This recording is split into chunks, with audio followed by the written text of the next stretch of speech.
Well, you consider this. Many people have a soft spot for nature, especially the four-legged kind. And if you remember the Beverly Hillbillies, Ellie Mae Clampett, well, my guest could give her a run for her loving of wildlife. Stay right here.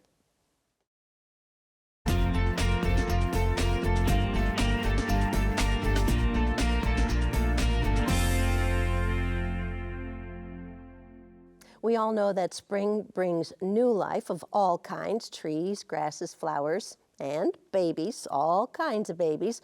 And what started as a wildlife rehab for those babies has grown into quite an operation now. Joining me is Buddy Montgomery, Jordana Kidd, and Carla Presnell from the Critter Cove over in Knox County. Welcome, ladies. Thank you. Thank you. Happy to be here. So let's talk about what the Critter Cove is, and you're the founder, so take it away. Well, we take in injured, abandoned, and orphaned baby wildlife and adult wildlife, and we basically raise them up, get them ready to go back out in the wild, fix their injuries, get them vet care, food, water, shelter, and try to get them back out in the wild if they're adults. It's quite the operation. We end up with quite a few babies over the season. And your season runs from when? Usually it starts anywhere from mid-February to March, and we're just now ending in October. Okay, gosh. And then we have two volunteers, or staff and volunteer staff. How did you guys get involved with this? You love the four-legged kind, right? Yes, I've always wanted to help rehab animals, and I saw an ad in the paper. They like to post ads for help all the time, so I answered, and I'm here ever since. All right, and you, Carla?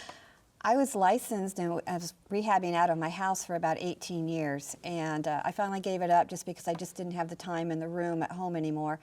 So I was out of it for a while, and then people kept calling me, and someone had some baby squirrels that they needed to find a place for, and they said they'd already contacted Critter Cove and would I transport them. That was the first I'd heard of Critter Cove. And I went over and talked to Buddy and Andy and found out what was going on and said, let me know. And I've been there ever since. Okay, so these babies that come to you, people bring them to you? Yeah, so people like the call squirrels us. fell out of a tree or something? Yeah, after a storm we get lots of calls of squirrels that's fallen out of a tree, or like if a tree falls on a mother raccoon or a mother fox or something like that, and then the babies are orphaned. So people will call us, either we'll go pick them up, or if we can't get to them, we'll try to get the people to tell them how to get them and bring them to us. And you've been doing this for how long now? This is our 7th year. All right, and you kind of started just little at a time, and then you ended up buying 33 acres. Well, yeah, actually, we bought the 33 acres, and we thought, well, we got time to build different pens and shelters that we need. Little did we know the first year we got slammed. So my husband has built all the pens, all of the rehab areas that we have, and it's been an ongoing process, and we're like 2 years behind on our building right now. Wow, Yeah. okay. You have that many. We've had that So many, you and- said right now, so this is October, you think you have about 120 animals that you're taking care of? Right now, even with all the babies being released, we're taking care of 120 animals twice a day. Yeah. Feeding them. Feeding them. And this is all volunteer, you're 501c3? Yes. Yeah. And okay, Jordana, what goes into a day? When you show up to help out, what do you have to do?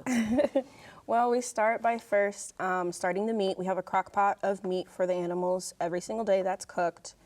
We do laundry. We clean the pens. We gather all the bowls. We make sure that the whole entire working area of the pens are clean before we put the food down. Then we prep the food. Each animal gets their own type of meal, depending on like the squirrel, possum, or raccoon. And then we make sure they have fresh bedding every day, mopping, the same usual stuff that you do at your home, but the pens are, to make sure that they're clean, so. Okay, so like squirrels like nuts, Yes. but raccoons kind of like anything, or do they? They're a little picky. They're they? a lot more Well, picky. some of our spoiled ones, yes. But basically, like with the baby squirrels, we start everybody off on formula, and the formula we get is geared toward that specific species. And how did you learn about that? Actually, a friend of mine that had a wildlife menagerie, he did all the big cats and stuff like that. He had told me about this new place, and they do milk for lions, tigers, bears, possums, raccoons, squirrels, every different kind of animal you can imagine. So we started ordering through them because we can get it in big 20-pound buckets, and it makes it a little cheaper than the little 2-pound And cans. you bottle feed them then? We bottle feed the coons and foxes. The We syringe syringe feed the squirrels. squirrels. It's a matter of what animal it is, whether you're going to bottle feed, syringe feed. We've got little nipples that go on syringes. I mean, it's The whole thing. a lot Quite a to learn process. when you're going to volunteer. I make sure that they come out early so I can get them going and train them.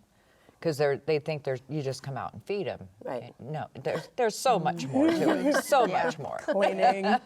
Okay, so Carla, you used to be with the zoo. Yes. And so you knew a lot about the four-legged kind of animals. And then how did you get involved with Critter Cove?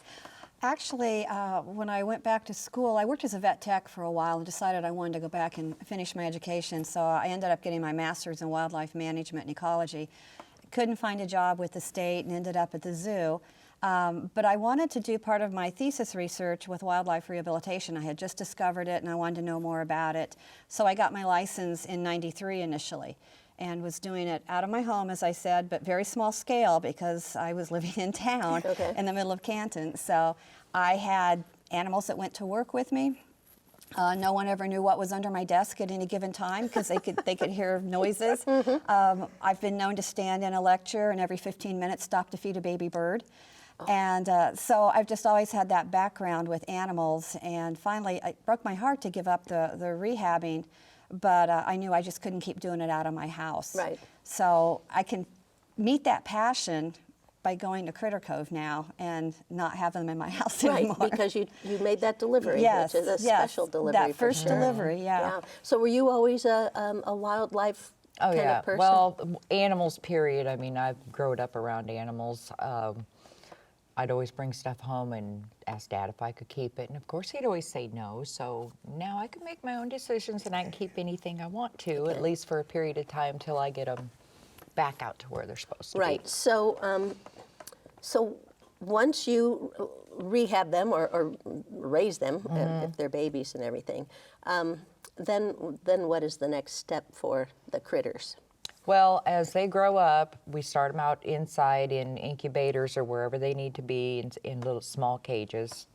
Then they move outside as their first step to a holding pen where they can actually have a swimming pool, a den. They learn to climb trees, and they get a feel for the outside life. And after they've been in there a few weeks, we move them to a release pen, which is further down in the woods by the creek. They're alone more. We hide things for them so they can start figuring out how to forage. We get minnows for them and put in their pools so they learn how to catch fish. And after they've been down there, and when you can kind of tell when they're ready to go, they start their pacing and they really start climbing and trying to come out the door when you're trying to go in. Okay. So we pick a day, and that's release day, and we all go down and open the door, and out they come, and they go in the creek and up the trees and climbing everywhere, and they just start foraging around. But they don't necessarily have to stay on the property. No, then. they don't have They to. grow up and move They out. they can travel up to 10 miles from where they originated from. I mean, I've had them follow the creek and go under the road, under the bridge, over to the neighbor's property and up in trees back in there that, you know, some of our friends have seen them over there. And they, So how do you identify them? I mean, how do they know that they're yours? I mean, do you There's, Personalities. there are certain ones that you just know. You get really attached to certain ones, or they have a certain marking or a certain attitude, face. or Yeah. And I mean, Face shape, head shape, yeah. yeah. All really? different. They and all, you can, and this is Yes. for raccoons and I mean, see, so raccoons There's- look like raccoons to me. There's squirrels that we know. Hey, that's this squirrel. That's that squirrel. Possums are a little harder. Well, my husband takes care more of the possums, so he may know the difference. So he knows when they roll over and look at them. Yeah, with yeah. that He one could eye. probably tell you which possum's which. But Okay. Yeah. all of our babies, we give them names, so they grow up with names, and we just kind of know that's so and such. That's so and Yeah. such. You Okay. know. Yeah. What fun.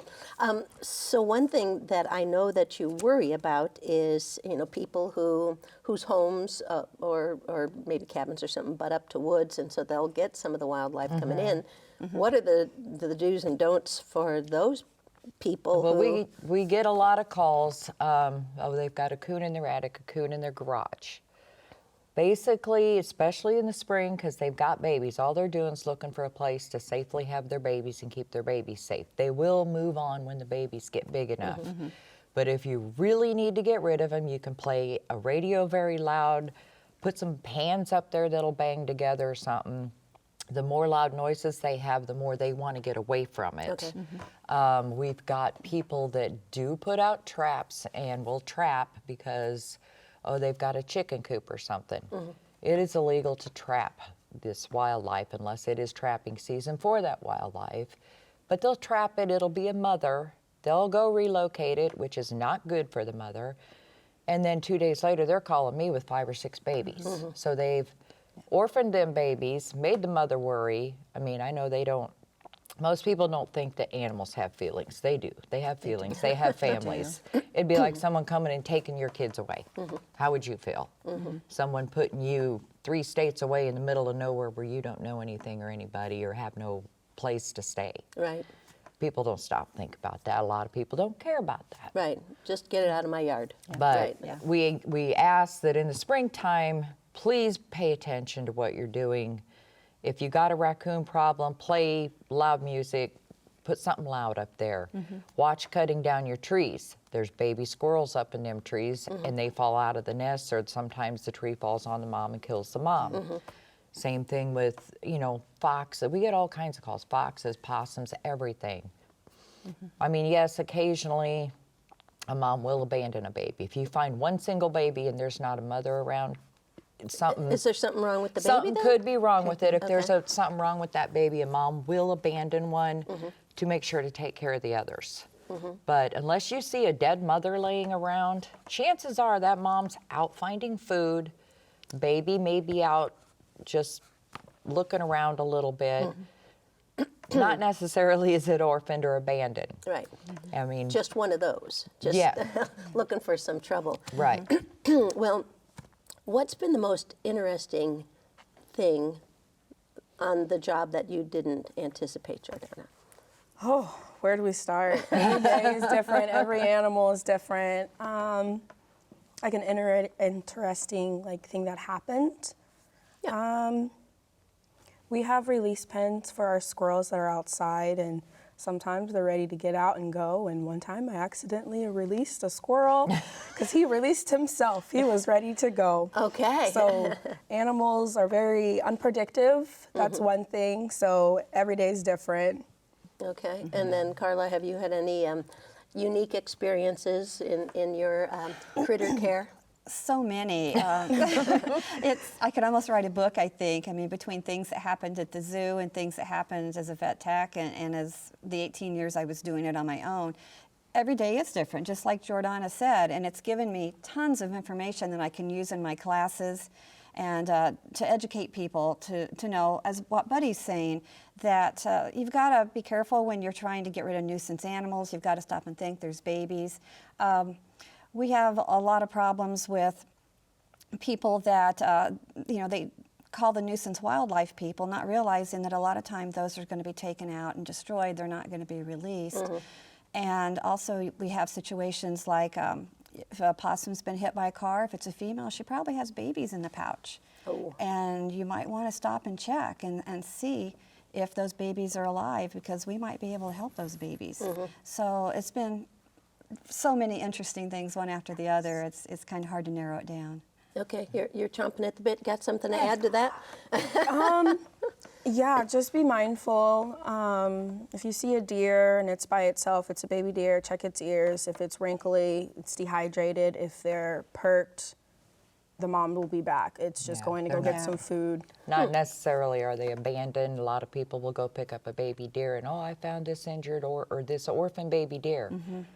Not He's necessarily. not orphaned. His mom puts him somewhere, leaves him there while she goes and eats. She will be back. Now, if she doesn't come back by dark, or it's been a couple days and the ears are like wrinkled in, Yeah. Right. then 9 times out of 10, yes, he might be orphaned. So please call somebody to have him checked before you just pick him up and take off with him, which is illegal, by the way. Yeah. Well, so what is there an okay time to? I mean, early spring obviously is when most of the babies are because they've been busy and hibernating in the winter and stuff. Is there an okay time to catch them or trap them, or probably not? There are trapping seasons for coons, unfortunately. Of course, I don't agree with any of that. There's deer hunting season. I don't like that. But yeah, you just got to look and see when your trapping seasons are, when your hunting seasons are. I had no idea there was a trapping season. No Oh, yeah. idea. Yeah. I'm definitely a city girl. You have like a mascot. You have a little Candy. Is Candy, that Candy? yes. Yes. Tell us about Candy. Candy and how Candy came to you. Well, she is actually a grandbaby of another coon that I raised when we were still living in town. We used to take them to my husband's mother's place because she has a place in the country. And she found this little baby hanging in her barn all by itself one day and really dehydrated, really small. So she brought this baby down to me. Well, she's got cerebellar hyperplasia, which is wobbly kitten syndrome in layman's terms. She does have the occasional seizure. She'll be walking and she'll fall over. And she doesn't think anything about it. She doesn't think anything's That's wrong life. with that. That's She, life, you know, yeah. that's her life. But yeah, she's our little mascot. I do take her into classrooms and to different places just so people can get an idea and see a raccoon up close and pet one. She's the biggest lovable little baby. So the babies, you don't ever feel threatened by any of them, do you? I mean, do you? Every once Have in you a been while, different yeah. Personalities. Yeah, different they do have different personalities. personalities. When we get wild adults in that have, say, been hit by a car or injured, yeah, you do have to be careful Yeah. because they're scared to death and they're big enough when their bite's really going to hurt. Yeah. I've been bit several times. I mean, it's not if, it's when on these Just animals. comes with it. Yeah. So do you work with some veterinarians too? I mean, to find out Yes. what the Candy's condition was? We have a very good vet in Galesburg who is wildlife licensed. He tries his best to help me out. I mean, we can't save them all. Sometimes they are too bad. We do have to euthanize. So those are the ones that may have been hit by a car or attacked by another Yeah, predator or something? or they've been out there so long the infection's totally taken over their body, or they have broken bones that you can't possibly go and do surgery on and try to change bandages on, like a baby deer or something like that. Yeah, he tries to help us out to the best of his ability. Yeah. And how many volunteers do you have? Because the babies, I think, Carla, I think you told me that the babies are fed 3 times a day. Yes. Yes. But then once Yes. they grow up, it's twice a day. Yeah, it goes to twice a day. So and how then- many volunteers do you need a day to do that? Do we need? We normally, starting off, we lot do more. 3 shifts per day, and I try to tell these guys, don't do over 3 days a week, or you're going to get burnt out. It's just too much. Of course, I do it nonstop because I got to fill in when other people aren't there. Right. But yeah, we try. We'd love to have like 15 to 20 volunteers at the season time, and of course, it always sloughs off in the winter. People go back to school and Or they go to Florida for their They're- winter yeah, someplace yeah. else, They right? go. Yeah. Like we have one lady that comes back from Arizona every year, and she just loves feeding the little babies and stuff. Yeah. So, So yeah. do you have rocking chairs that you so you can rock the babies too while you because feed them? yeah, I mean, yeah, you do feed them. You do have to burp them. You do have to potty them when they're very you do. little. You have to burp You them. are their mother, literally, Yeah. and so you have to do everything for them if their eyes are closed.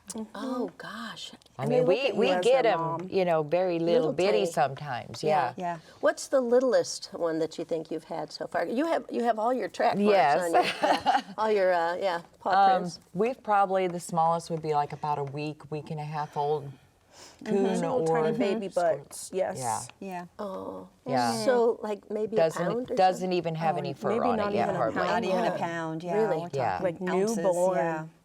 Yeah. Umbilical cord still on. Oh, Yeah. gosh. Yeah. Yeah. Yeah. So young that people don't even know really what they found because Yeah. the stripes aren't apparent yet and the banding's not apparent yet. So they're contacting us saying, "What is this?" Yeah. Yeah. Is, You know, the is it a baby, mouse or yeah, something? and the Yeah. baby Yeah. squirrel. The baby there squirrel won't be turns any out to be fur. a baby bunny, or you Yeah. know whatever. Yeah. We've So you had- do bunnies too? No, we do No. not. No, Unfortunately, we They- get you would be overrun. we get a lot of calls on Yeah. bunnies, and wild bunnies just really they don't survive in human hands. It takes somebody very special to raise the bunnies. We don't have the resources or the time for baby bunnies because we'd have a million of them. So you are located in Knox County. Where? Where are these 33 acres? We are in between Galesburg and Knoxville, right off County 10 on Flesher Road. We've got 33 acres with a creek running through it. We have 2 houses out there. So one is our house, one is the critter house. And then we have 2 different barns right now with the intent of probably having to build more here very soon. So the critter house, all of the critters, so you have 120 critters there right now, and so they're all living in the critter house? Well, no, we have horses, we have goats, we have pigs, we have ducks and geese and chickens, cows. It's a domestic We have sanctuary as well as white-tailed wildlife. deer. So yeah, there's different areas for each one, but like all the coons, the squirrels, the smaller animals are in the house. Okay. And you're a 501c3. All right. Now, how do people? We have maybe about 5 minutes left. How do people find you? And number one, maybe say, hey, you know, I'm interested to come take a look. Maybe I can volunteer. Right. Yeah. I'm gonna let Facebook. Carla take that because we have a page on Facebook. We do. We have a page on Facebook. It's called Critter Cove, and What has- a clever name. Exactly. It was very original, we thought. Yeah. So it has information on there if you want to make a donation. We have a wish list for Amazon. We have postings on there of things we need, donations we need, such as if we are in need of food or bedding. Just monetary donations. If we're looking for volunteers, we post on there that contact us so we can get people in and get them trained.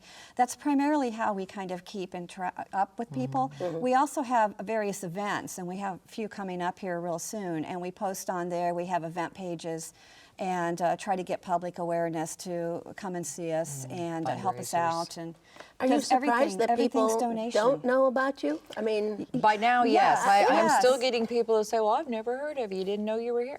Okay, it's been I was 7 years. I was totally embarrassed to Yeah. say that as much as I followed wildlife rehab, I didn't know that you were there until someone contacted me and said, "Can you take these babies over there?" And that was the first I knew, and that kind of was a kick to go, "Why didn't you know But about we were only a this?" couple years in then. That's now, true, now too. we're 7 years in, and I'm still getting people. I We know. didn't know nothing I about know. you. well, but you know what? I mean, knowledge is and power. we are listed Yes. on the DNR website too. So we are all right. because we're Yes. licensed through the state of Illinois. So we are a licensed DNR rehabber. Okay. Well, with the couple minutes that we have left, let's go. We'll go to you last. Carla, what's your bucket list for Critter Cove? My bucket list for Critter Cove, volunteers definitely. I would love to be able to see more cash coming in that we can apply to the supplies that we need. Some of the And those supplies are well, like blankets and yeah, rags. but and- also things like the buckets of powdered formula, things that the public can't just get and donate to us. Right. We need funds to do that and to maintain the cages. For example, a generator. When our power went out for about 3 days, we couldn't even get water. You know. Oh, gosh, okay. So lost some things in the freezer. So yeah, we're looking for things like that. It'd be great. Okay. All right. Well, that's one bucket list. And let's go to number 2. Definitely volunteers. Buddy and Andy work their butts off every single day. Andy is her 7 days. husband. We, Yes. we Yes. sort of Yeah. mentioned him, but He's not here. didn't give him a whole lot of credit. Yeah. They definitely need the help because this is a full-time job for them. I get to go home and enjoy my weekend and With your cats and dogs. with my cats and dogs, but Buddy and Andy do this every day. They wake up, they're feeding. They go to sleep, they dream about feeding. They need all the help in the world so they can successfully run and take time for themselves. Do you get any time for yourself, buddy? No. We have not had a vacation in over 7 years. Okay, well, we got to work on that. Okay, so bucket list is you would like to take a vacation, Yeah. but what else? I would like for enough money to be coming in that we can fully Critter Co can stand on its own 2 feet and be fully functional and operational. Right now, we put about $50,000 out of our pocket into this every year.